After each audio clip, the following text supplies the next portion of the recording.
Welcome to another episode of the Swamp247 Podcast. I am your host, Graham Hall, joined by my co-host, Zach Goodall, and it's flight tracking season right now. It's the tail end of Florida football 2025 season.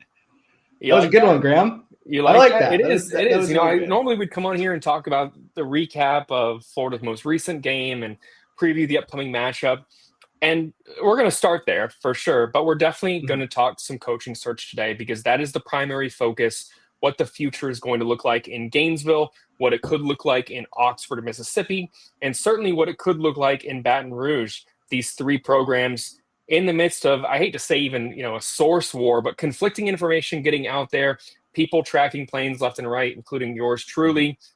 This has been a really interesting time to follow not just Florida, but Ole Miss and LSU. And we're certainly going to talk about what we're hearing in this episode of the podcast. But before we do that, let's just recap briefly what has occurred and what is on the horizon. Florida went to Oxford last weekend and looked much more competitive than they did a week before that when Florida went to Kentucky and fell to the Wildcats 38-7. It was a dismal performance for Florida on both sides of the ball.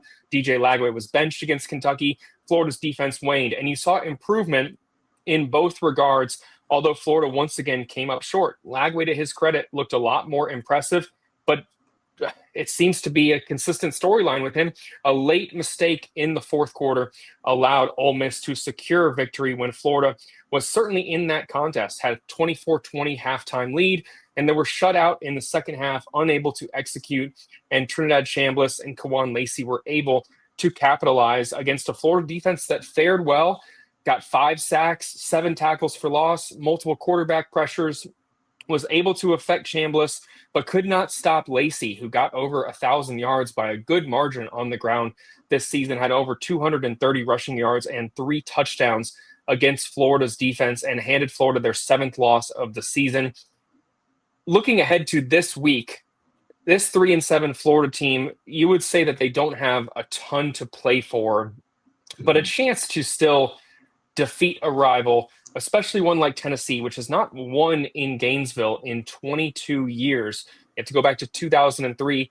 I'm not a math major, but I can do that math. It's been 22 years since Tennessee has gone into the Swamp and got a victory. Now the Vols sitting here at 7-3 on the outside looking in of the college football playoff conversation, but not totally out of it. We've seen crazier things happen.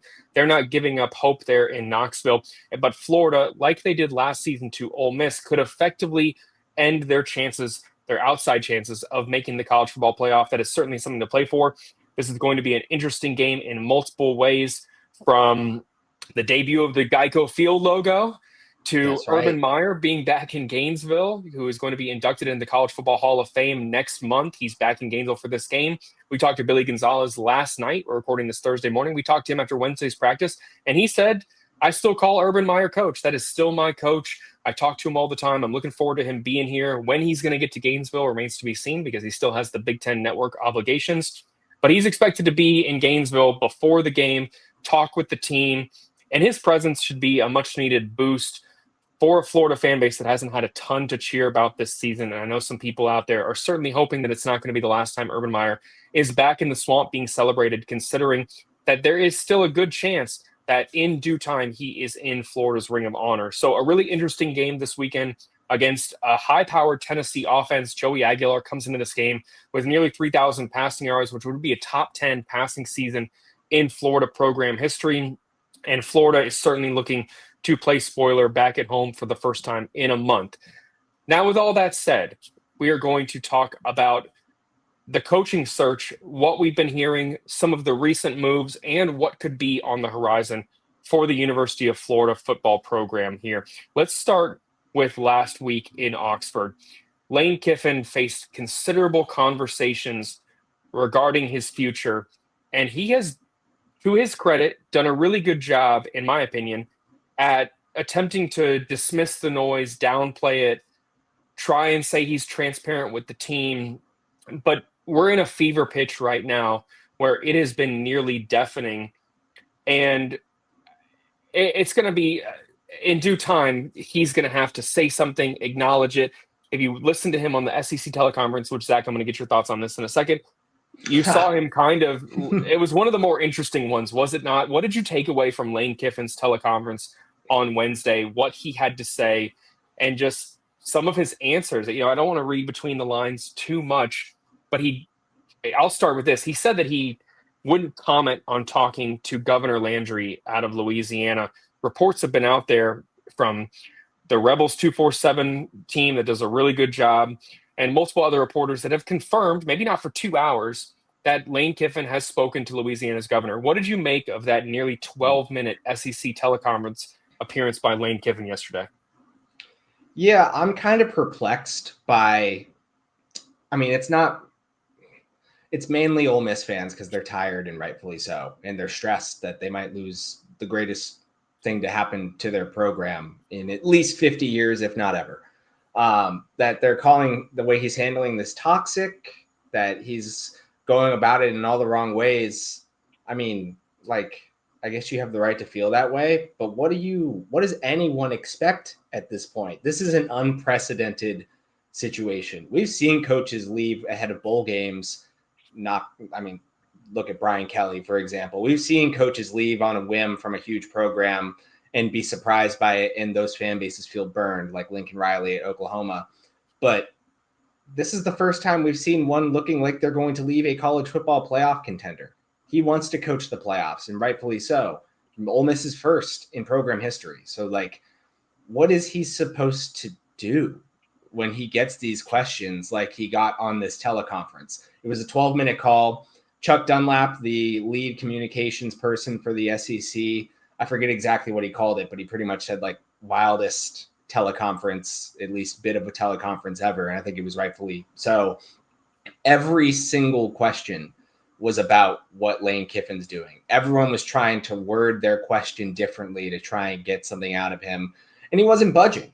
He opens with talking about Ole Miss in practice and that they have a chance to have the best season in school history, so they're excited about it. Literally every single talking point after that was about this search. What do you want your legacy to be as you go through this stay or go process was a really good one to start. It got Lane Kiffin thinking. He talked not about staying or going, but about what he wants his legacy to be, referencing his late father. It goes into multiple questions about this ultimatum. And I know CBS Sports' John Talty, someone who works kind of indirectly with us, but under the 247 CBS umbrella, has come out and said there's pressure on him to make a decision, and Ole Miss wants to know. The term ultimatum is not one that he's explicitly heard, but one way or another, and it's understandable, Ole Miss wants to know if he's going to be their coach moving forward, whether or not they're going to let him coach the Egg Bowl if it comes before that, the playoff if it comes after that. I think is kind of to be determined still, even though everyone's running with they wouldn't. But it's more from my perspective, they need to get the ball rolling. They need to know what their backup options are going to be. They need to begin a search if they're going to be looking for a new head coach before options start drying up. They are a college football playoff team right now. They would expect, rightfully so, to be able to go and land a high caliber next coach to replace Lane Kiffin. They need to be able to get that process underway. And I think I'm of the opinion he doesn't go back to Ole Miss. I think it's just simply too hot. The opportunity is there for him to make the jump that everyone's believed he's going to make at some point. And if he doesn't take it this time, I'm not sure he garners this much attention next time around, because I think everyone would look at this exact situation and Auburn in 22 and think, there are red flags here. I'm not entirely sure about it. But just to that extent, I understand why Ole Miss is in the position it's in and would want an answer. But Lane was deflecting, asking straight up, do you guys know something that I don't about the possibility of an ultimatum or being fired, which I view as entirely unlikely considering his buyout, but maybe the rumored, reported being put on a paid leave while he does this, or that it would be some sort of breach if he were to accept another job. But it's all fuzzy. All those details are fuzzy, and no one knows exactly what it is Ole Miss will do if and when Lane Kiffin ultimately decides to take the Florida job, LSU job, or whatever the case may be. But yeah, no, I thought it was chaotic. I thought it was a little exhilarating, even for the lack of substance we got out of Lane Kiffin, to hear someone so deflective, to hear all these different phrasings of, are you leaving? What are your conversations like? Is there an ultimatum? yada, yada, yada. What did your family learn from their trips to Gainesville and Baton Rouge, which have been confirmed? Like, people know that those happened. And he said, same thing. I'm not talking any speculations or stories on anything to do with other jobs. I've said that about 10 times, but I understand why you have to answer them. I thought it was like a chef's kiss ending when Chuck comes on and says, all right, that'll do it for you today, Lane. Thank you for joining us. And he goes, can't wait till next week, guys. And Chuck reminded him that there is no call next week because it's Thanksgiving. I would assume that that's why they're not holding one for the final week of the season. And Lane responds with, oh, and hangs up. It was wild. It was one of a kind. And I think it kind of speaks to this entire situation. It's wild and it's one of a kind. Yeah, I guess I should backtrack a little bit. As you mentioned, Sunday night after Florida loses to Ole Miss, Layla Kiffin, Lane's ex-wife, and his son Knox were seen in Gainesville touring neighborhoods, meeting with Mark Whittemore, the head coach at Buchholz High School, trying to just get a lay of the land and what the opportunities could present themselves. Anyone who felt good about that on Florida's side, though, probably were a little bit anxious a day later when Lane's ex-wife and his brother, Chris Kiffin, and his brother's wife were seen in Baton Rouge touring the area. And in the 72 hours really since that happened, you have seen this battle between LSU and Florida for Lane Kiffin, along with Ole Miss, and they're still trying to retain their man. You've seen it amplify to a degree where people have now kind of switched their tone a little bit, where if you look at some of the betting markets, and some still have Florida as the favorite to land Lane Kiffin, but LSU is starting to pick up some momentum, and people in Baton Rouge have expressed confidence. I don't know where they're getting it from. I've talked to multiple people in Baton Rouge, people who cover the team and people who don't cover the team, and no one can tell me where that confidence is coming from. At least they can't tell me anything concrete aside from saying this is LSU, resources aren't a question. Look at how we've been more competitive than Florida.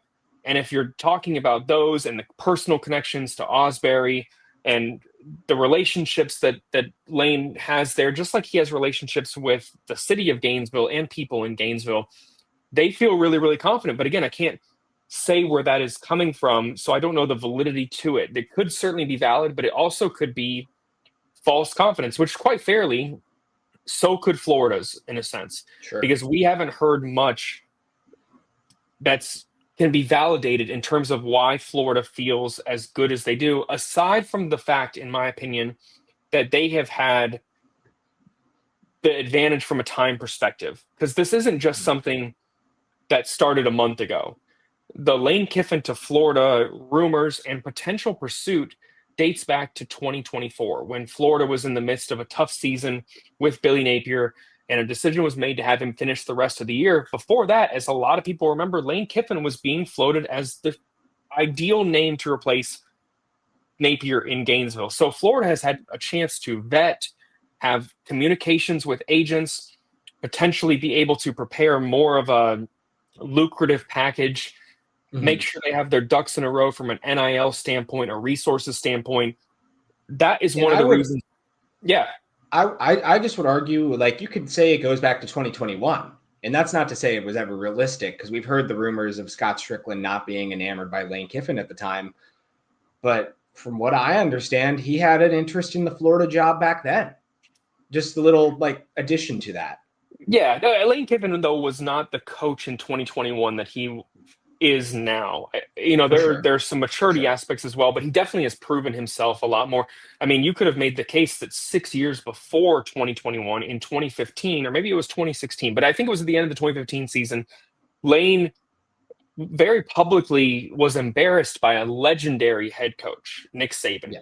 Nick Saban, before the postseason, let Lane go as offensive coordinator to go because he was too focused on his next job, which I totally understand that for him. And it's a lot to balance being a current assistant and preparing to be as successful as you can be as a head coach elsewhere. But he was let go by one of the greatest coaches of all time, if not the greatest coach of all time. There was obviously, FAU was huge to the humbling of Lane Kiffin. Mm-hmm. And But 2021, he still had not proven himself at the rate where I think a lot of people would have been like, this is a safe hire, a desirable hire. Now, it would have been a wise choice, quite frankly, because look how he's panned out since 2021. And Florida, having hired a coach at the end of 2021, is now looking for a head coach and trying to hire, as it looks, Lane Kiffin. So that would have been the right move. But it's kind of a little bit, in my opinion, revisionist history to sit here and say they made the wrong move. They should have been Lane. They should have been, and I'm not saying you're doing that, Zach. I'm just saying it was nowhere near as much of a given that this was the right move to make. There were certainly a fair share of questions. And Lane Kiffin, to his credit, now he's 50 years old, has answered those. He's alleviated a lot of the concerns. He's still a little bit of the quirky personality, the guy who's going to quip and jab you on social media or in a press conference. But he's been able to back it up with a lot of other mature aspects of his life. The family stuff is more important to him, it seems. He definitely has prioritized things the right way in the last 4 years, which not every coach can say in this era of college football. So it is commendable, in my opinion. With that said, everyone is going to look for who the next coach is on the rise. A young 40-year-old coach, and there are certainly some great ones out there. Lincoln Riley is still only 42 years old, and he's been a head coach for a decade and has had a lot of success with quarterbacks, and he's been to a couple of places now, but he's someone that I think we're going to have programs talk about and make the same kind of Lane Kiffin type argument of hey, this is still a young guy. His best coaching is still in front of him. He's going to be around for a long time. One of the other names that we have heard for a long time is John Summerall. If you were following Wednesday right after the SEC teleconference, a report came out there that John Summerall's representatives, or John Summerall himself, whatever you want to believe, were going to meet with Florida's athletic department.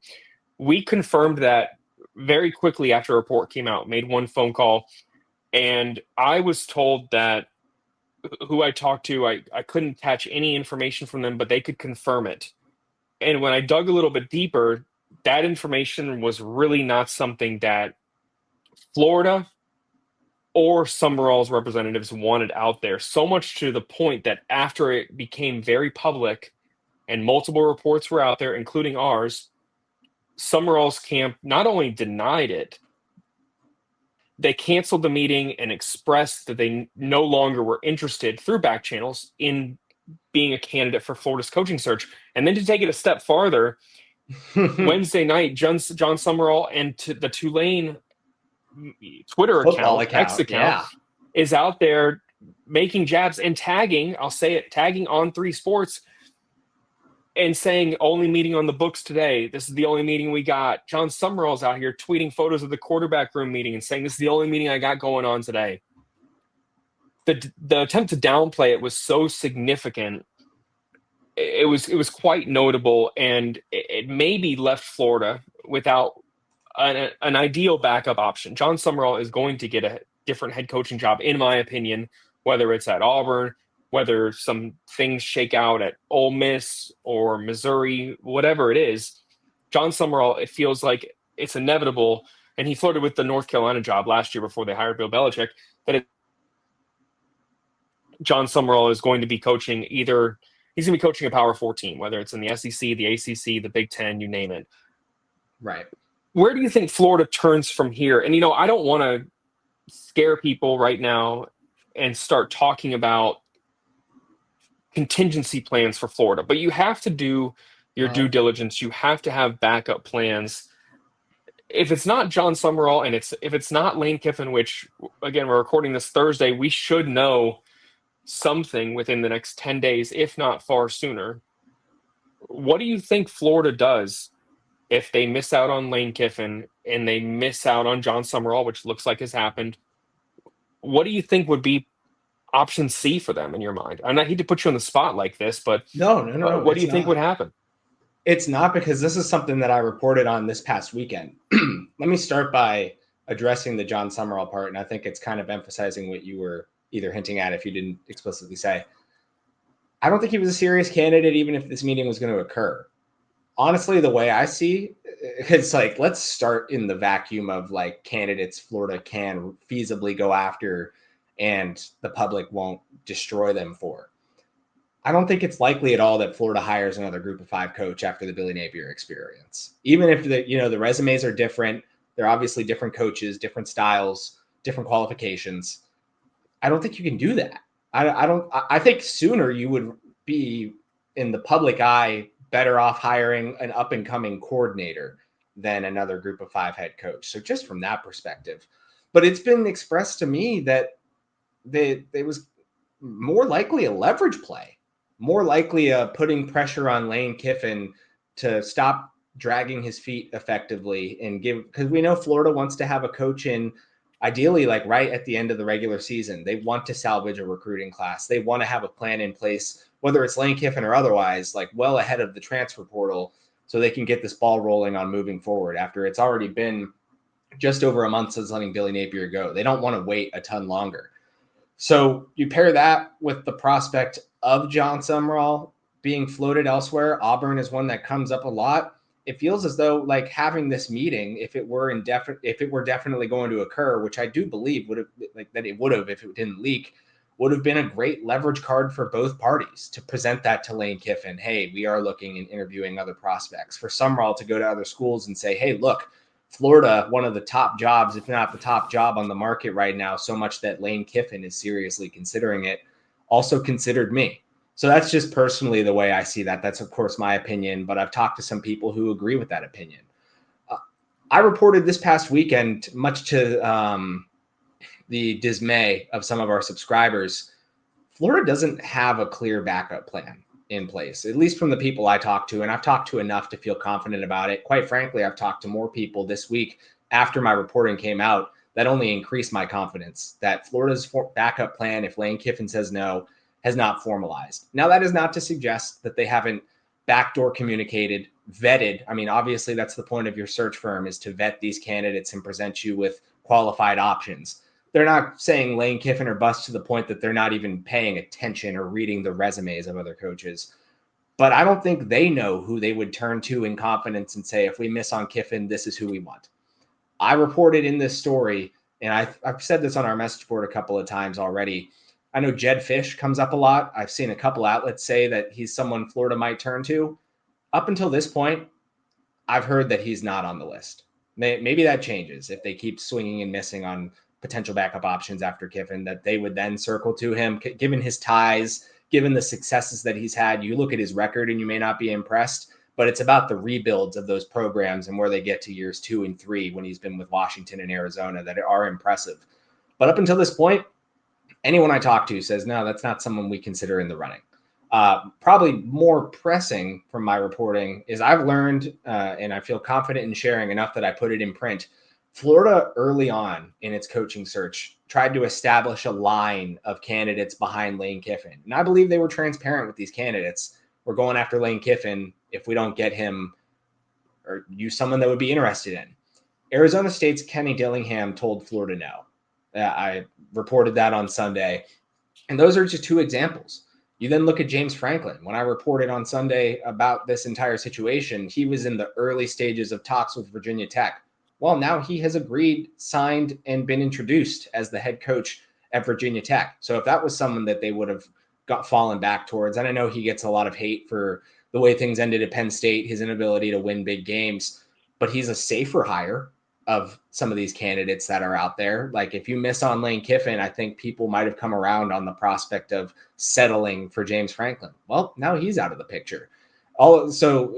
To me, it's not only Florida has presented that it is all in on Lane Kiffin to the point it doesn't necessarily have a backup plan in place. The options are dwindling. So who do you go to if it's not Lane Kiffin? I don't think Florida knows. I say with confidence even, I don't think Florida knows. I think they would have an idea, but I don't think that there's a clear-cut backup plan right now. Mm-hmm. I think that they don't want to consider the possibility that it's not Lane Kiffin. Just like right. A lot of Florida fans don't want to consider that it's not Lane Kiffin. So this thing is going to probably take a couple more turns in the coming days. We're going to keep tracking planes over at Swamp247. You never know when something could come out. This isn't my plea to say stay tuned to the message board and, ignore your family. Go live your life. But if you want to. If you want to, I'm not going to tell you not to be on the message board. I'm going to be on there. So, yeah. But this is something that with all that said, we don't know when this is going to amplify or if a wrench is going to be thrown into Florida's plans. This is going to probably take a few more twists and turns before it reaches the point of being in a straight line in one direction. So with all that said, that is going to do it for this episode of the Swamp247 Podcast. We will have our predictions tomorrow for the Florida versus Tennessee game at 7:30 p.m. at Ben Hill Griffin Stadium. It's going to be an exciting one, absolutely. A chance for Florida to play spoiler. I think if you want something good to read, you can read my prediction tomorrow. I hate to give it away, but I do think that Florida is going to come out on top on Saturday. I know that Zach doesn't feel as strongly as I do, but we keep doing based this. On the performance, we got a Dr. Jekyll and Mr. Hyde here in a sense. So I like that. Yeah, it's going to be a little bit of an interesting contest. I think it's going to be close. Let me say that. Either way, Florida plays better at home, and I don't think Tennessee is as good as we have seen in recent seasons. They're already starting to turn a little bit. My quick counterpoint, I want to reference something you tweeted last night. 20% of Florida's scholarship roster is on its availability report. 80% gets it done. As someone who got a lot of B's in college, 80% gets the job done. I'm just saying. You're not wrong. I'm not gonna, I'm not gonna rule it out. Even C's get degrees, but I mean, like, you look at some of the guys that got added too. Like, if Bryce Thornton, I think he's still questionable, right? Or was he one of the probables? Yeah. I think he's questionable. Yep. I think he's one of the most important defenders on the team, especially for this game. Mekhi Barrow being out, I don't know, man. I'd be spooked. That's all I'll say. Caleb Banks back, though, and a good chance that Vernell Brown III does play, even though it's tough with a shoulder injury. You never know how he's going to feel when he wakes up Saturday morning. So it's going to be a little bit interesting for sure. And then Tremel Jones, it looks like, who is also questionable. We'll see if he's able to play. I will say this, that even the guys who are listed as questionable, Florida has been cautious with them. You've seen guys taken off the availability report and then not play in a contest. You saw that with Vernell Brown III this past weekend when he was listed as questionable, taken off the availability report, and then he doesn't play. So even if they are removed from it, we'll have to find out when the contest unfolds Saturday night in the Swamp to see if those guys are going to be available. So with all that said, that's going to do it for this episode of the Swamp247 Podcast. Stay tuned over at Swamp247. We have a ton of great content coming, picks and predictions as well. Basketball coverage Friday night as Florida takes on Merrimack. If you're going to that game, you're going to get a national championship replica ring for all fans in attendance Friday night against Merrimack. And then we'll have great game coverage on Saturday and continue tracking these flights. But for now, that's going to do it for this episode of the podcast. For Zach Goodall, I'm Graham Hall, and we'll see you next time.